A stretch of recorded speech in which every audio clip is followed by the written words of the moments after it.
Magandang araw mga kaibigan. Bigyan natin ng reaction, opinion ngayon itong article published sa Inquirer.net. Tungkol ito sa pag-attend ni General Nicolas Torre sa isang anti-corruption rally na sinagawa ng Liberal Party. So ano na talaga, palaban na itong si General Torre. Kung ano yung nakikita niya mali, mali talaga. At sumama siya sa rally, which is very good. Magkaisa tayo. Labanan itong korupsyon ng Marcos administration.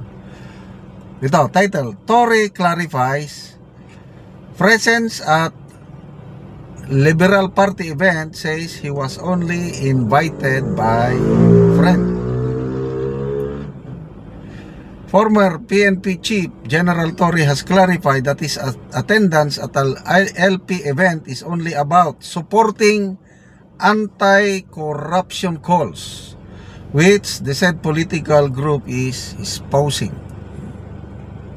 Torre, in an ambush interview before the start of the LPs, kung walang korap, walang mahirap, yan po ang slogan ng Liberal Party Anti-Corruption Rally. Ito rin yung slogan panahon ng Pinoy administration. Tandang-tanda ko pa yan eh. Kung walang korap, walang mahirap. Fellowship event on Friday said that he was invited by a friend from Masbate whom he helped. Okay, sana pa.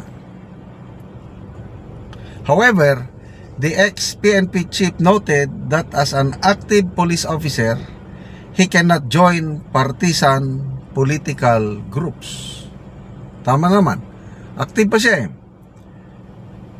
First of all, sabi niya, I cannot be a member of any political party because I am an active police officer. So we're clear on that. I was invited by friends. I was able to help them when cyclones struck Masbate. So we still have proceeds from our foundation. They staged a fundraising event. I want to help them there in Masbate, and she invited me. She said, hey, we have an event about having no poor Filipinos if there is no corruption, no poverty if there is no corruption, an anti-corruption event. I said I will attend and watch. So to me, wala namang masama. Kahit ako siguro kung may mag-imbita sa akin, anti-corruption rally, kahit anong color, kahit makakaliwa dyan, dilawan, whatever, basta anti-corruption, gusto kong mag-attend. So tama lang ito, itong ginawa ni General Torre na ito para sa akin. Ano pa? Torre stressed that the fight against corruption is not exclusive to a political group, but is something that all Filipinos must share. Oh, agree ako dyan. Kaysa tayo. Sabi niya, I think the fight against corruption should transcend political lines. That fight should not be mixed with or defined by politics because every Filipino is affected. First of all, corruption is against the law. So whatever your color, whatever your belief is, we should have one goal. Okay? So ako, salamat ako na isang 4-star general. Kahit tayong mga DDS medyo hindi katanggap-tanggap yung ginawa niya kay ating Tatay Digong. Dapat in a proper forum sagutin niya yun. Yung kasong na isampa pala sa kanila ni Mayor Baste, binasura na, no? Saan ba? Anyway, sabi ni Tatay Digong, there will always be a day of reckoning. Yung ginawa nila, huwag nating kalimutan yung ginawa nila kay Tatay Digong. Major role ang ginawa ni General Torre sa kidnapping ng ating Tatay Digong. So, ito, ibang usapan ito. Ibahin natin. Corruption kasi lahat tayo apektado. So magkaisa po tayo at basta panawagan laban sa korupsyon, suportahan natin. At okay to, yung Liberal Party. Walang corrupt, walang mahirap kung walang korap. Agree ako dun. So, dahil talamak ang korupsyon nitong administrasyong ito, ibig sabihin, maraming kawawang Pilipino. Sino ba yung nagsabi? Artista si Regine Velasquez ata, na hindi tayo mahirap, pinahihirapan lang tayo. Agree ako doon. Hindi tayo pobre as a nation. We are so blessed with so many natural resources, climate, people, masisipag, karamihan, although may tamad. Kung bakit tayo mahirap? Dahil sa korupsyon na ever since naman may korupsyon, kailang matindi ngayon. Grabe, unbelievable. Yung dalawang commissioner ng ICI, may post akong nabasa na statement nila. Sabi ni Justice, retired Justice Andres Reyes, maiyak-iyak ako. How come they have get away with 500 billion? Kaya nilang lusutan. Yung mga kinurakot nitong mga na-involved sa flood control measures, 500 billion, wala lang. Ang laking pera. Ganon din si dating Secretary, DPW Secretary Singson. I could not imagine the magnitude, pervasiveness of this corruption. I think it's all over.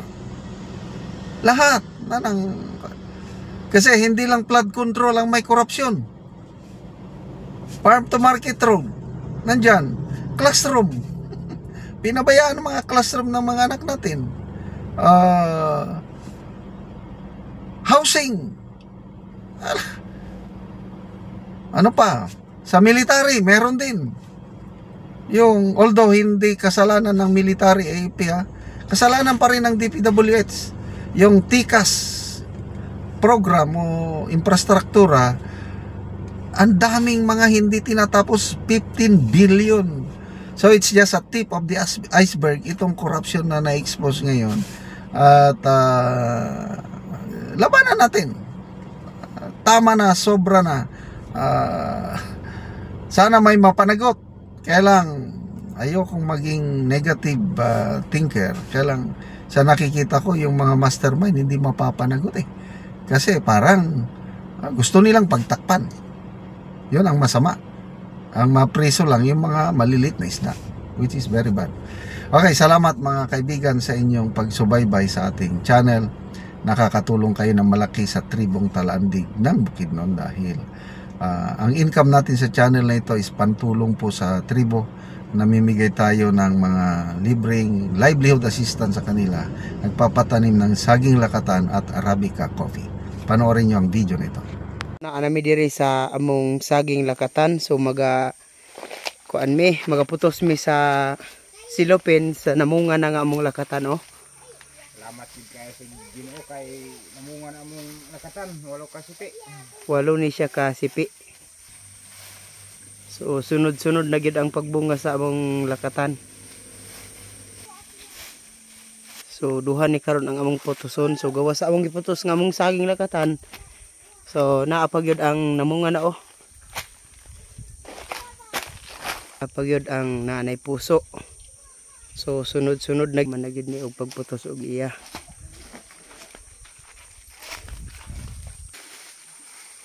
So walo gyapon ni ka sipi.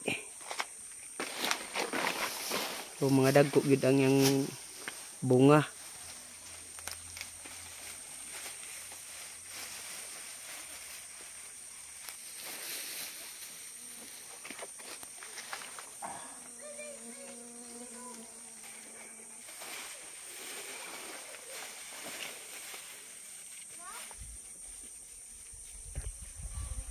Salamat yun kayo sa Ginoo nga kapamungan among lakatan. Dako gyapon ni nga puso.